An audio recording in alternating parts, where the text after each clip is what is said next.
The music was soft, golden lights glittered above the dance floor, and laughter rippled through the grand ballroom. Everyone was dressed in luxury, men in tailored suits, women in flowing gowns, but at one of the back tables sat a man who didn't seem to belong. His tie was slightly crooked, his suit a little older, but his eyes, steady and kind, held the calm of someone who'd seen storms and survived them. His name was Ethan Cole, a single dad. He hadn't planned to be here tonight. The only reason he was attending this lavish wedding was because his 8-year-old daughter, Lily, had been the flower girl. She had begged him to come. "Please, Daddy, stay for the dinner. It's so fancy. You never go anywhere." He couldn't say no. Now, as Lily danced with the other kids near the stage, Ethan sat quietly, sipping water, smiling faintly at her joy. Around him the room shimmered. With wealth and confidence, the kind he'd once had before, life had other plans. Years ago, Ethan had run his own construction company. But after his wife's sudden illness and passing, he'd lost everything: his business, his savings, his confidence. All he had left was his daughter and a heart still learning how to heal. Across the ballroom, the bride was laughing with her guests, and beside her stood a woman everyone seemed to recognize: elegant, powerful, untouchable, Vanessa Hart, the CEO of Hart Industries, a billion-dollar tech firm and one of the most influential women in the country. She was stunning in a deep blue gown, her every movement controlled and graceful.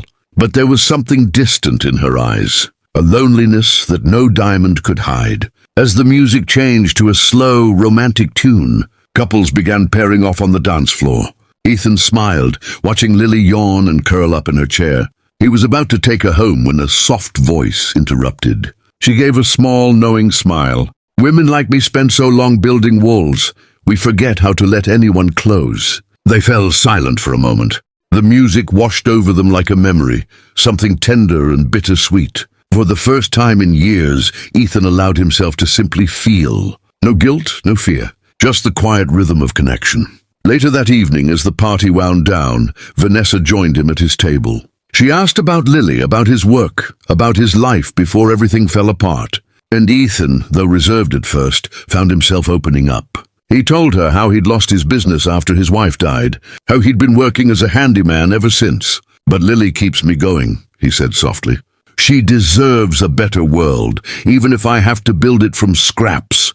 Vanessa listened, really listened. It had been a long time since anyone spoke to her. Without expecting something in return, she admired his humility, his strength. When he made her laugh, she realized how long it had been since she'd felt anything real. Over the next few weeks, their paths crossed again, first by chance, then by choice. Vanessa learned that Ethan was repairing an old community center her company had donated years ago but never finished funding. When she visited, she saw him working tirelessly, covered in dust, smiling as Lily handed him tools. He wasn't rich, but there was something richer in the way he loved his daughter, in the quiet pride he took in rebuilding something broken. That day, Vanessa rolled up her sleeves and helped paint the walls. Reporters caught a glimpse and spread photos online. Billionaire CEO volunteers with local single dad. She didn't care. For once, she wasn't chasing image, she was chasing purpose. But not everyone was pleased. Her board of directors began to whisper. "He's just a handyman," they told her. "You're risking your reputation." Vanessa ignored them, but the words stung. Could someone from her world ever truly belong with someone from his? When she finally confronted Ethan about it, her voice trembled. "They say I shouldn't see you, that you'll ruin my image." Ethan's jaw tightened. "Then maybe they're right.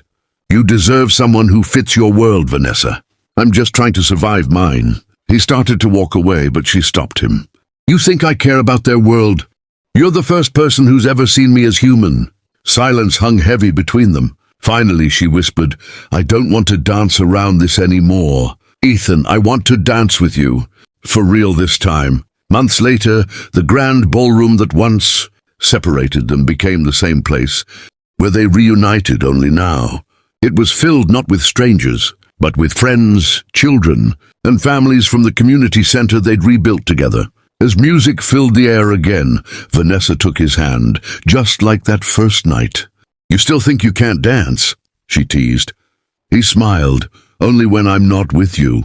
They danced slow and quiet, surrounded by people who had come to celebrate not wealth or power, but love that had healed two lonely hearts. Lily ran up, laughing, hugging their legs. "Daddy, you're smiling again," she said. He looked at Vanessa, eyes shining. "Yes, sweetheart," he whispered. "I think I finally remembered how." When the video fades out, you can almost hear his voice. Sometimes, life brings people together when they've both stopped believing in second chances. Don't give up on love. Don't give up on yourself. Because one dance can change everything. Leaving so soon. He turned and froze. Vanessa Hart stood beside his table. Up close, she looked even more breathtaking. But it wasn't her beauty that struck him. It was the kindness in her tone, unexpected from someone of her stature.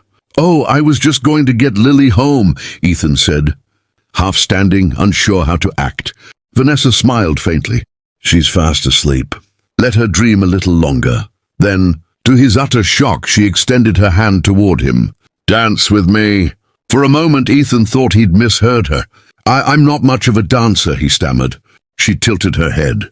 "Neither am I, but tonight I don't feel like standing alone."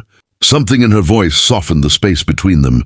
Ethan hesitated only a moment before taking her hand. Her fingers were warm and confident as she led him toward the center of the floor. People turned to watch, the billionaire CEO, dancing with the quiet man no one recognized. But in that moment, Ethan didn't notice the stares. The world narrowed to the sound of the music and the feeling of her hand in his. "You look like you're somewhere else," Vanessa said gently as they swayed. "Just surprised, I guess," he admitted. "The women like you don't usually dance with guys like me."